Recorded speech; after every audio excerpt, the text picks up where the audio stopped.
Malgré les critiques de certains et le malaise des autres, la chef du Parti québécois arbore toujours fièrement le carré rouge, du moins à l'Assemblée nationale. Une solidarité qui est parfois venue avec son lot d'ambiguïté, mais qui, selon Pauline Marois, a permis de recentrer son parti autour de ses valeurs fondamentales. Est-ce que le premier ministre peut dire aux Québécoises et aux Québécois comment il entend mettre fin à cette crise qui secoue le Québec? On fait quoi maintenant, Monsieur le Premier ministre? Monsieur le Président, je me serais attendu aujourd'hui à ce que la chef de l'opposition officielle, par ses propos, qu'elle puisse contribuer à apaiser la situation plutôt que de venir alimenter ceux qui contestent la loi. Madame Marois, bonjour. Bonjour. Vous avez passé la semaine à demander au premier ministre « On fait quoi? » Oui. Alors, c'est à mon tour de vous la poser. On fait deux choses. On suspend la hausse des frais de scolarité, puis on suspend la loi 78, et puis on s'assoit avec les étudiants. Est-ce qu'il y a une avenue différente qui peut être utilisée? Moi, je vous dirais d'abord que jamais il y aurait passé plus que 2 semaines dans la rue sans que j'aille m'asseoir, si tant est que j'étais première ministre, avec eux. Le premier ministre ne s'est pas assis. Qu'est-ce que ça change que le premier ministre soit là si son ministre a toute l'autorité? Non, ça change beaucoup de choses parce que c'est vraiment l'autorité suprême, finalement.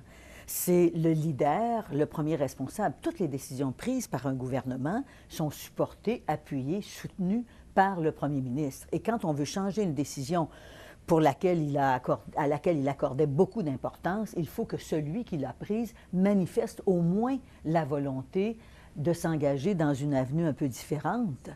Je remarque que vous ne portez pas votre carré rouge aujourd'hui. C'est volontaire? Je le porte tous les jours à l'Assemblée nationale. Non, c'est pas volontaire.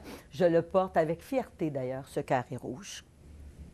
Ça crée un malaise chez certains, par exemple. Par ailleurs, de vous voir avec ce carré rouge-là, parce que c'est le carré de toute la cause étudiante, non? Oui, mais moi, je suis pour toute la cause étudiante parce que je crois qu'ils sont notre avenir, que c'est notre futur et que si on n'est pas capable d'accorder priorité à l'éducation, on se tire nous-mêmes dans le pied comme société. Et c'est quoi la cause étudiante? C'est qu'elle veut avoir des frais de scolarité plus raisonnables. C'est qu'elle veut que nos universités soient mieux gérées. C'est qu'elle veut qu'on accorde priorité à l'éducation.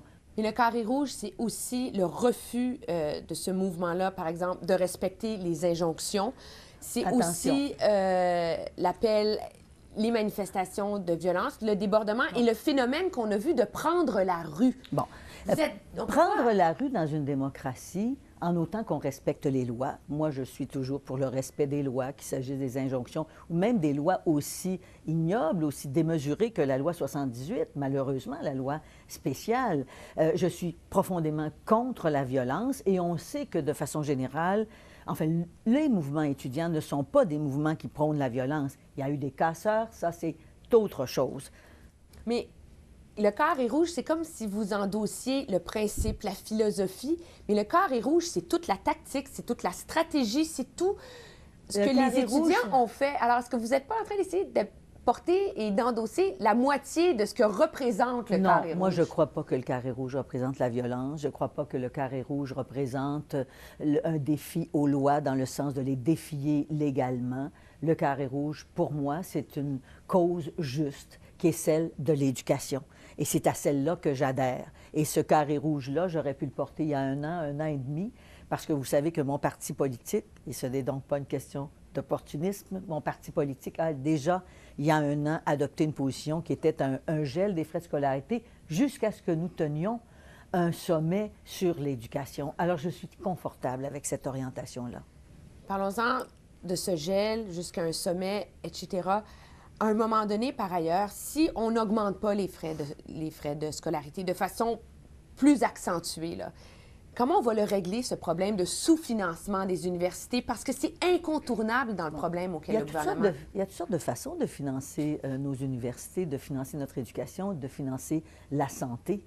Le régime d'imposition, qui est progressif d'ailleurs au Québec, c'est-à-dire qu'il demande une contribution plus importante à ceux qui ont des plus hauts revenus et qui en demande moins à ceux qui ont des bas revenus, est un système qui est tout à fait légitime et qui peut être utilisé pour nous assurer qu'on réinvestit en éducation. Il y a des choix de société qui Donc, on peut peuvent être différents proposer de ceux qu'on a maintenant. qu'on peut envisager de hausser les impôts pour mieux financer les universités. C'est une avenue qui pourrait s'envisager. Rien n'est impossible. Actuellement, il faut savoir qu'au Québec, notre taux de diplomation, il est plus bas. Notre taux de diplomation universitaire est plus bas que celui des États qui nous entourent. Il me semble qu'on pourrait se donner une règle, par exemple, dire on ne retouche pas aux frais de scolarité si ce n'est de les indexer, tant qu'on n'a pas atteint une parité au niveau de la diplomation. Puis à ce moment-là, on se reposera la question. Et il y a d'autres voies. Il y a des sociétés qui ont choisi la gratuité, vous savez.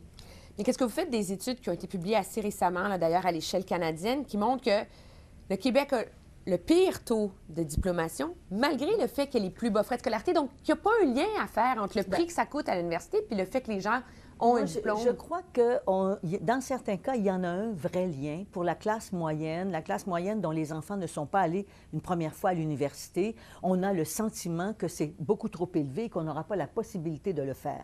Mais il y en a une autre différence, Emmanuel, par rapport au reste du Canada. Malheureusement, c'est un peu triste. Quand on fait des sondages, on se rend compte que les Québécois accordent moins d'importance, priorisent moins l'éducation que ne le font les Canadiens, par exemple, des autres provinces. Et ça, c'est une différence culturelle. Vous savez, on ne va pas à l'école depuis longtemps. Hein? Moi, mon père, il avait une 5e année. Je suis de la première génération de ceux et celles qui sont allés à l'université, qui ont eu accès de façon massive à l'enseignement supérieur. Alors, on a encore du rattrapage à faire, vous savez. Est-ce que vous avez vu la couverture du magazine Maclean cette semaine? Le New Ruling Class, comment un groupe de jeunes a parti une guerre finalement et pris le Québec en otage. Qu'est-ce que vous en pensez de ça, de cette vision du Canada anglais sur... Bon, moi, je crois qu'elle est en partie erronée. Le conflit a démarré sur la question étudiante. Et il était justifié pour les gens de s'opposer de façon très pacifique par les manifestations. Ça fait partie de nos sociétés démocratiques, c'est le droit d'expression, le droit de manifester qui est tout à fait justifié. Mais vous savez, en même temps, c'est devenu aussi une lutte ou un propos contre le gouvernement qui, on le sait, a permis que la corruption s'installe, qui n'a jamais accepté la commission d'enquête avant que ça ait pris des dizaines de manifestations, de pétitions. Il y a des gens qui ont manifesté contre les gaz de schiste, par exemple. Alors, c'est tout ça qui est venu par la suite, je dirais, alimenter l'opposition qu'il y a actuellement dans la rue. Donc, Maclean, est-ce qu'il exagère ou il met le doigt sur un bobo? Moi, je crois qu'il exagère un peu.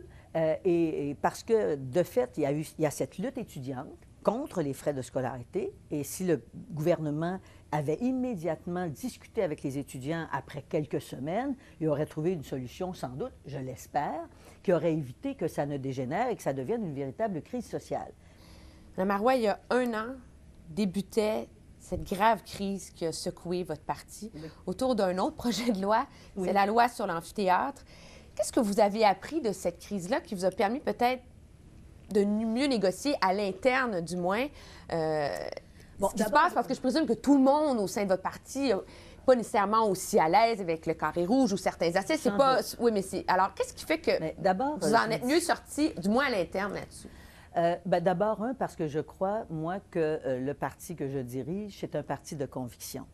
Et à partir du moment où on est revenu et on a resserré les rangs sur ce qui nous allie, ce qui nous rallie, et qu'on devient cohérent et qu'on retrouve la cohésion, je crois, on est sorti plus fort que ce qu'on a vécu et qui nous a profondément déstabilisés.